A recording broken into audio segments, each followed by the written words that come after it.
name is Mariki and this is Mariki's Kitchen. So, as earlier indicated before the close of the year, I was going to do a 3-part series on how to identify that you're in a narcissistic or toxic relationship.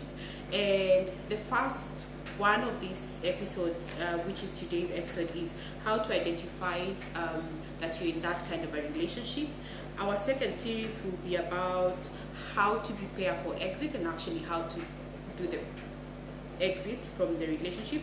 And the third part will be how to heal and start afresh when you're coming from a narcissistic relationship or a toxic relationship. And I'll just kickstart us onto how to know, or some of the characteristics that will pop up in your partner that will make you know outrightly that's a toxic situation or that's a narcissistic person and you need to run for your life, basically. So I'll start by giving you some of the characteristics. And in general, a narcissistic person, or my definition of a narcissistic person, is an energy vampire. Basically, they don't want you to be happy. They suck all the energy out of you. So all the joyfulness, all the nice stuff that make up that bubbly person, that loving person, they suck you to the core. Like a vampire would suck all your blood.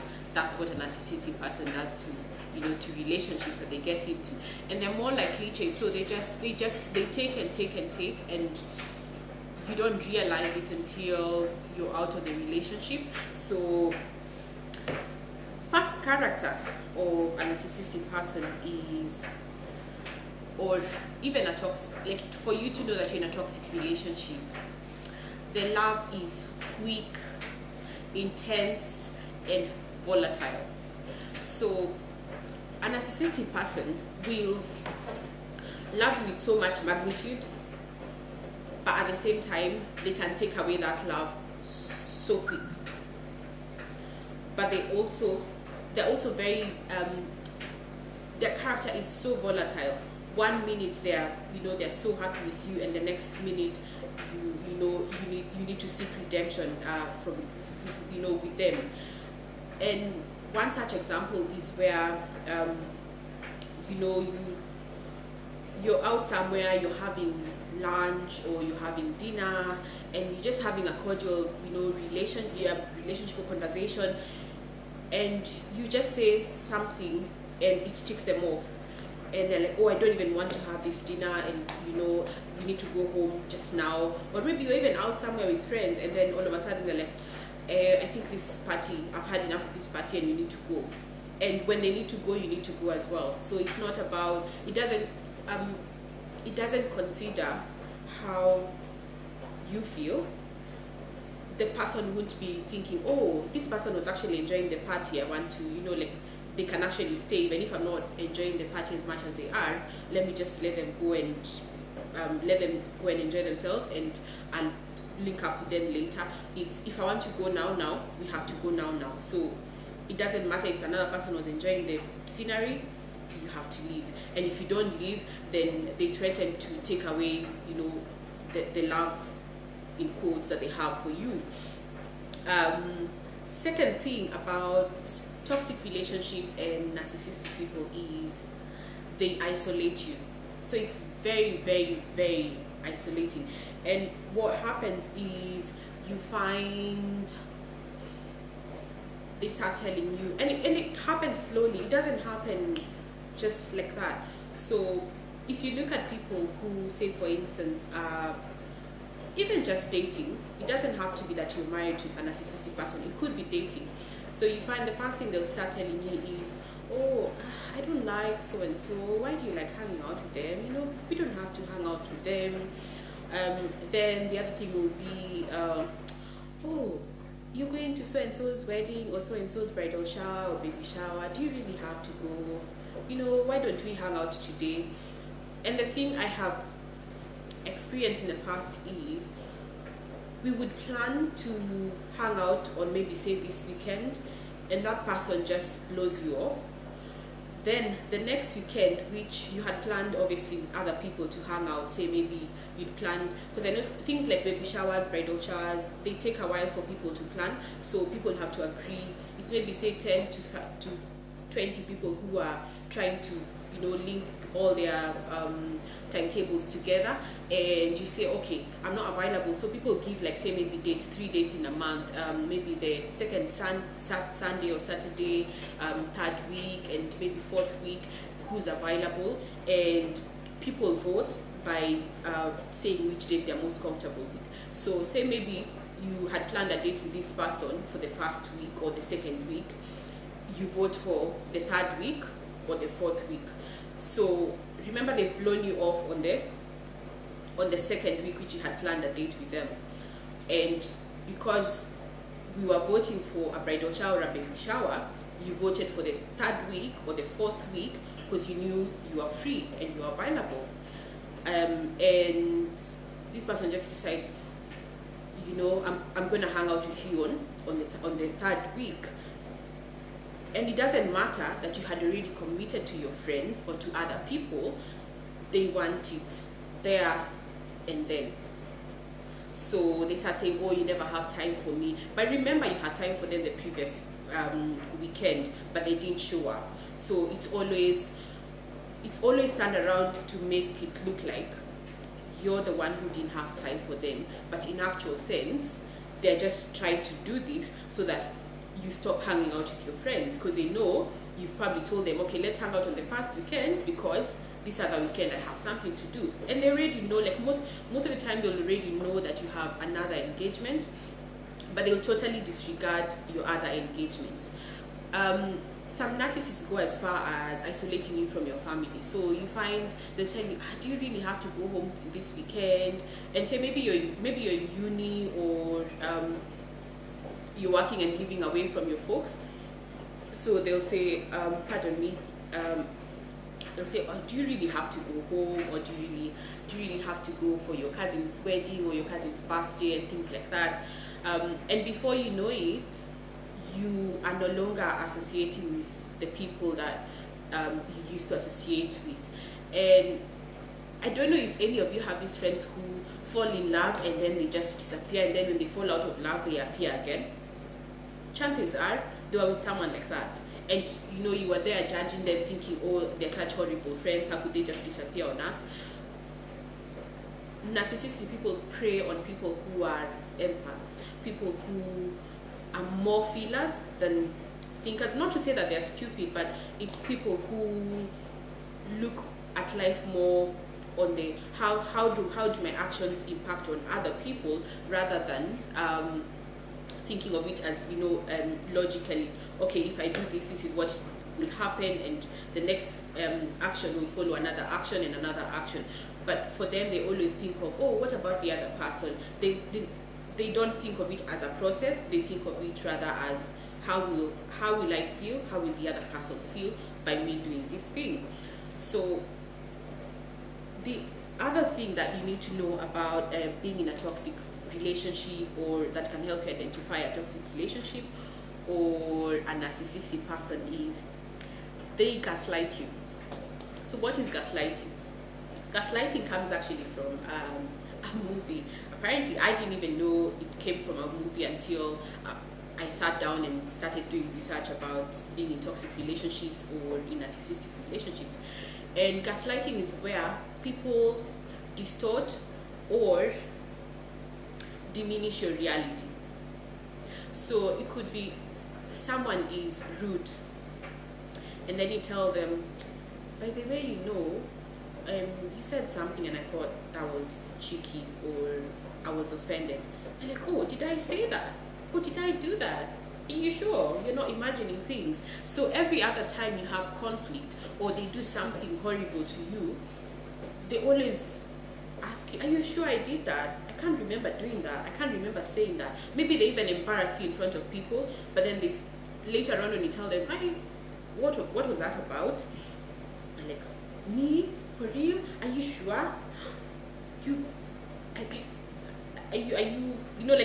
almost feel like you're going crazy, like you're creating things in your mind, like it's, it's all cooked up in your head. And it happens in so many different situations. So with a narcissist, that's like one of their primary tools. They'll do something horrible but turn it around to make it look like you're totally going crazy. And in other instances, they do something wrong and then they turn it around to make it look like you're the one who actually did the wrong thing. So you have to watch out for that gaslighting. Next thing is they are so insecure. Oh my gosh. That's why I said in the first place, they are energy vampires. They're so insecure. They have to have someone who's, you won't find them around other narcissists because there's nothing to draw from. They draw from people who are confident, people who are outgoing, people who are loving, people who are kind. So they have to, because they don't have this energy themselves, they have to find somewhere to keep on sucking it from. So they will most of the time prey on empaths. If you're a bubbly person, if you're loving, if you're outgoing, they come to you and they say, oh, I really like you, but they don't really like you. They like that they can suck the energy from you. And you find the insecurities pop up in all the facets of your life. So if you're outgoing, they'll start telling you, don't you think like you're a bit too much? Like tone it down. You being outgoing is in your nature. So if me being outgoing is what attracted you to me, how is it then that I am too much and I need to tone down? For a narcissist, you may be a creative and you like your, say, to have your hair in an afro. It won't be good enough for them. They'll be like, why don't you tame your mane? Why don't you palm it? Why don't you do this? Because I don't like how you express yourself. And remember, some of the things that you do on the outside are more of a reflection of who you are on the inside. So if you're bubbly and you like to wear bright colors and light colors, you want to go out there and see people and say hello to people, and this person is always like, why are you greeting everyone? Why are you talking to everyone? Did you have to hug that person? And they just they keep on doing little things that bring out their insecurity, but you don't see it as insecurity, you see it as, oh, I need to change too. Make sure that, my guy or my girl, likes me. If she's not happy, if he's not happy, then maybe I should change. Maybe it's a bad character that I have of, being so jolly. Being jolly is not a bad character, but for a narcissistic person, you'll always think that you're too much. Next thing about identifying that you're in a toxic relationship or you're in a narcissistic relationship is these persons have two personalities. So they have a private persona, which is horrible beyond measure. And they have another personality, or the world loves them. Oh my gosh. I'm not saying all sanguines are like this, but they are the sanguine outside. Or everyone loves them. Everyone wants to be around them. They get into a room and the room lightens up. The room loves them. They are performers. They are the best actors. Outside they'll be the preacher, they'll be the musician, they'll be you name it. It's that high performing person at work. It's that person who is so well respected. It's that politician.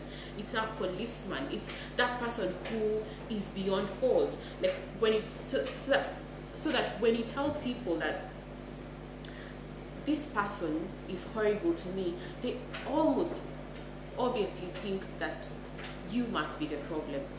They'll be like, Pire, yeah, I think you and your character, it's probably you. It can't be that other person. How is that other person? That person is upstanding. They are they're an upstanding citizen. So it's so hard to convince anyone that they could even harm a fly. But flip that, they come home or they come into the relationship and they're abusive, if not physically, emotionally, or sometimes both ways. They put you down at any instance that they get. They're horrible to you in ways that you can't even tell. Even when you tell people, people won't believe it. They stifle your growth. So if say you want to do something that will make you be better, they will come up with as many reasons as why you shouldn't do it. An example I'll give you. There's a time I wanted to invest in farming, and I was really passionate about it. I wanted to set up a greenhouse, and just because I had some extra income, having gotten this new job, and I thought, oh, instead of just having my money sit in a bank somewhere, maybe I could put it to good use. And I wanted to set up a greenhouse, and my folks had just moved to my folks had moved to just the countryside, and it's not so far from Nairobi, so it's about 30 minutes drive from Nairobi. So I thought, oh, not bad. I can set up a greenhouse on their farm, because they weren't doing anything with the farm just then, and they had offered the space to me, and I thought, oh, why not? So I talked to my then partner, and I say, oh, by the way, I'm thinking of this idea. What do you think about a greenhouse? I can do veg, and how people will always eat. So long story short, that idea was shut down. I was given more than 10 reasons why it wasn't a viable business, how it would be so hard for me to get into the food business, and anyway, I didn't end up doing the greenhouse. I feel bad because that was a good business, because my folks have done a greenhouse business after that, and it's been good. It's been good for them. It gave them extra income when they were in seasons when they didn't have stable income. So I'd say it was a good investment that I missed out on, but I missed out on it because this person didn't want me to grow. Now, flip side, as soon as this person had shut down my idea of starting that greenhouse, a week or two later, they come up with another idea. Oh, by the way, I heard EABL are doing this project where they are allowing farmers to do barley for them, and then they'll purchase the produce at the end of the season, and they're doing this contract, so you're assured that once you do your product, they look at your product and they pick your product and you're good to go. Like it's a done deal, you'll get the money. So then I ask for, so how we to do this? They're like, no, we'll just go to Macha. There are all these farmers who are not necessarily using their tons and tons of land, and we can just rent out the land, and we'll do it. We'll do the barley there. EABL are giving me the seedlings, and he had the whole thing planned out. So I asked, so these farmers, how are we to identify them? Do you know someone there who we can identify, and is it someone reliable? Is it someone who will actually agree to us using their farm for whatever period of time? And how do we look after this barley? How do we look after the plowing of the land, just the whole process of growing the barley? How do we go about it? You don't have to worry about it. You just pay the farmer, like a few thousands, and they'll sort you out. And I thought, well, my parents looking after my greenhouse, a stranger who I don't know looking after barley, that I have a contract with the EABL, and I'm putting in so much money, but I don't really know if I'm going to get back this money. So look at it this way. This money, if I put it in the EABL deal, chances are I'll lose money, and I'll be maybe in the negative of where I want it to be. If I put in money with my folks who are looking out for my interest, chances are my money will increase. So whatever you think of their personalities in public, they look like, oh, they're the person with the best ideas of how to invest and how to do things. So even when I tell people like, oh, by the way, do you know so and so? When I told them about that business deal, they shut it down. They'll be like, no, Piri, your business idea must have had a fault for them to have said no. Because to other people, they're the ones who encourage them to go for things, to do things. So when you tell them, oh, this person told me not to invest in that, they're like, what do you mean? They're the ones who set up my greenhouse, or they're the ones who did this for me. So it's very hard for you to convince the public that this person is mistreating you, to the point where you find like sometimes married people, a lady will leave her husband's home and she'll go back home and people will tell her, it must be, that mouth of yours, it can't be your husband, it must be, you must have said something. Or when people come to us and tell us they were hit and you're like, Purity, I know you and your mouth, it must have been you. Because this person has created such a good persona in public that beyond all convincing, you will not believe that they would hit anyone, that they would do the horrendous things that they do. And as soon as they've done all of that, you remember the volatile nature of their love. A person hits you. It can be man, woman, hits you, sees they've broken your jaw, you're bleeding. Oh baby, I'm so sorry. They kneel, they even cry. Oh my God. Remember the acting. Yeah, they act so well. You're so convinced that they're sorry, they'll never hit you again, they'll never do that again. You catch them cheating and like, oh baby, I'm so sorry, it's first and last time. Oh my gosh, they have a train of children outside. They're only sad because they're only crying and sad because they were caught, not because they're sorry. They're only sad because they hit you and you're bleeding, and they know if they don't apologize, you'll probably go to the police. How many times have you found yourself in a situation where you are always explaining why so and so is like this, why they did this? Do you find yourself, if this is you're in a toxic relationship where you're always trying to convince people that your partner is a good person, like the people who really know you and who are close to you? No, now this is not about the public persona that they put out there. These are the people who know you, your relatives who you've been estranged, to your friends who you can't meet anymore because this person won't allow you.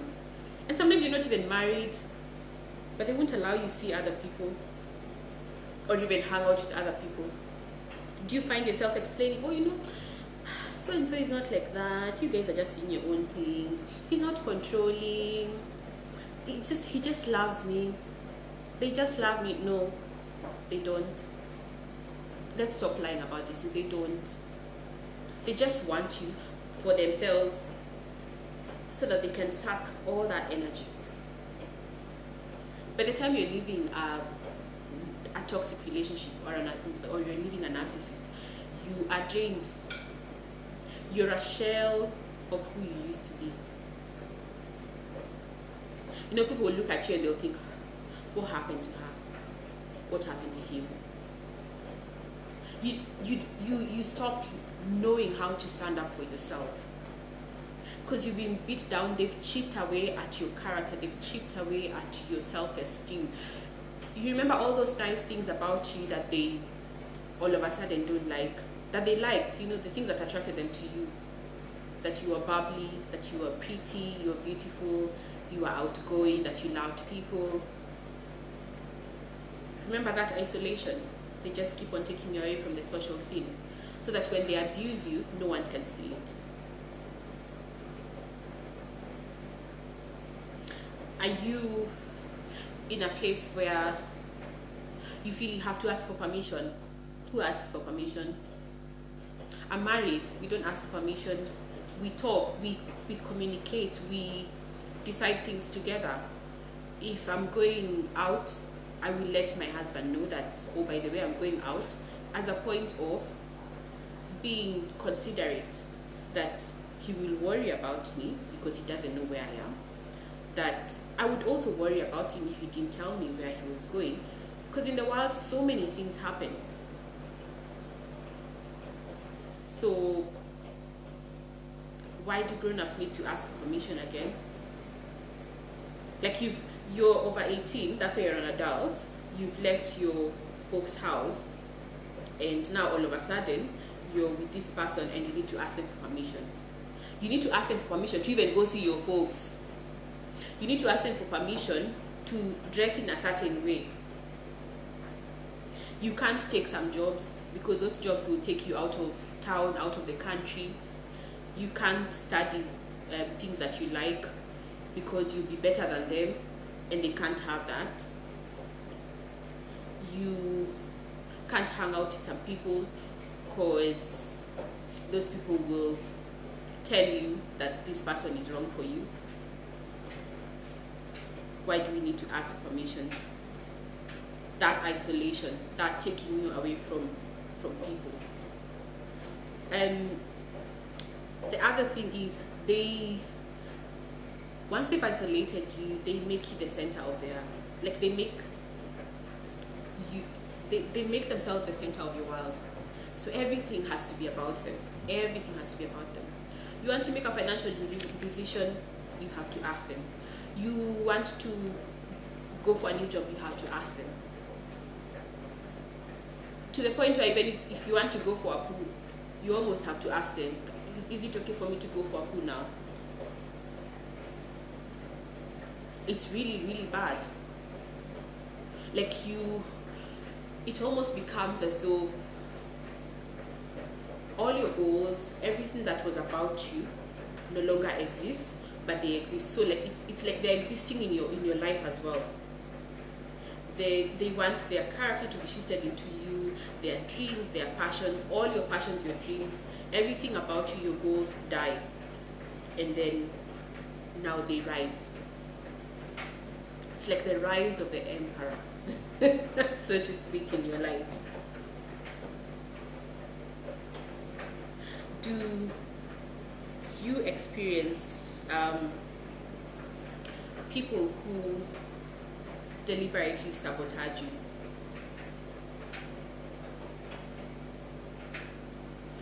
They know that something will, like narcissists know all your weak points. They know how to press those buttons. They know that you share a car.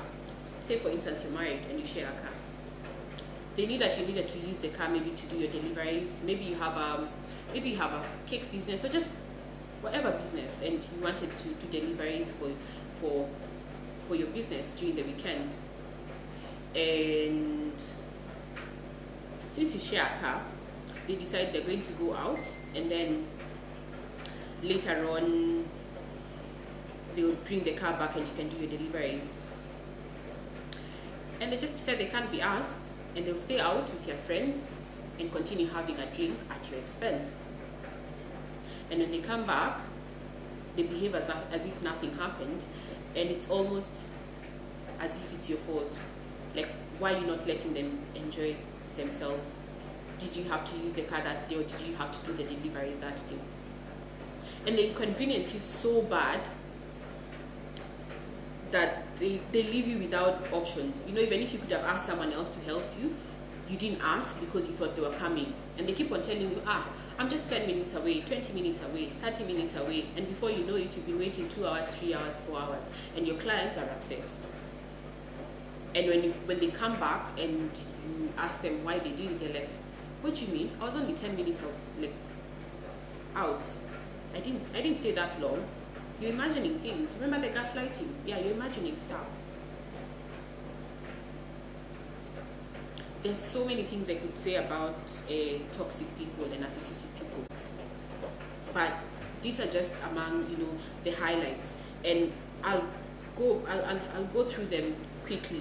The first one is they're volatile. Their love, the way they love you, the way they quarrel with you, it's so volatile and it's so intense. It doesn't give you a chance to react. 2, they're very jealous because you're doing better than them most of the times. You're prettier, you're happier, you're doing well at work. So they're really, really jealous. And they capitalize on that jealousy, and they break you down piece by piece. Then they isolate you. And once they figured out how to isolate you, they start gaslighting you. So they'll do cheeky things and they'll pretend that, oh, they didn't do it. And even when you bring it to their attention, they make it seem as though it's all in your head. Last but not least, once they've done all these things, that's when they really, really beat you down. So they either become proper emotional abusers or physical abusers. And some narcissists go as far as killing their spouses, their partners. And in all this, because they have 2 personalities, they have the private persona and the public persona. When you try to tell people that they've been doing this to you, everyone just thinks that, yeah, you're full of it. It must be you. You must be the problem. So if this is you, if by listening to me on this video, you can tick at least 2, 3, 4 of those items, you're in a toxic relationship and you probably need to think of your way out.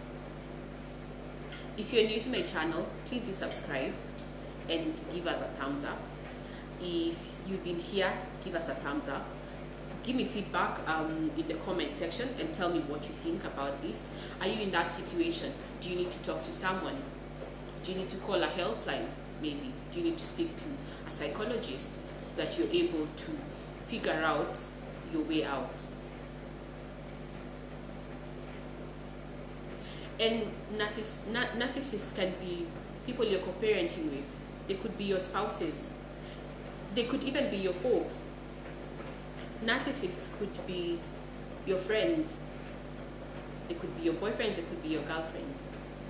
They're not limited to, to the one person, maybe to a spouse. No. And through research, it's been seen that majority of the narcissists are male. But that is not to say that we don't have female narcissists. The only reason why we have a majority of male narcissists is because generally in the world, because it's very patriarchal, you find that men take a position of leadership. And when they've taken that position of leadership, they then control the resources, the way the vision of the family is carried, and just give so many aspects of how people and families move, or even organizations. So you find that because of that power that they have, they're able to convince you to think that, oh, maybe I'm the problem, or maybe what I'm doing is not right, and I need to maybe change to this direction. So by nature of that, that's why we have that many men who are narcissists. But that is not to say that we don't have female narcissists. And I'm a woman, but I'll say this: women are probably the worst kind of narcissist. Because unlike men who you can quickly point out, a female narcissist will entangle you into a web of lies. The amount of craftiness, the amount of planning that goes into it, the amount of work, and when I say work, I mean work. They have a story. For everything that you come to them with, they have a story to counter it. They have an action for every reaction, a reaction for every action. So watch out for yourself, be safe, love you more than you want to love the world. Give of yourself, yes, but don't give of yourself until you have nothing left for yourself. Let's catch up on the next episode, where we'll be talking about how to exit from a toxic or a narcissistic relationship. Because we need to equip people not just to identify that they're in a toxic or a narcissistic relationship, but that they need to move on. So thank you guys for watching. If you're new here, again, please do subscribe. Give us a thumbs up. Tell a friend that Maruki's Kitchen is back. And this is a section that I usually do. It's called Maruki's Musings. So I cook as well. Just in case you're new and you're wondering, oh, it's Maruki's Kitchen, why are we not cooking? No, we're in my kitchen, we're recording in my kitchen, but we also cook. So please do tag along. Check out my other videos. I have plenty of cooking videos. Start learning how to cook, and wow your visitors and your friends and family with the delicious dishes that I make. Thanks guys. I love you. Mwah.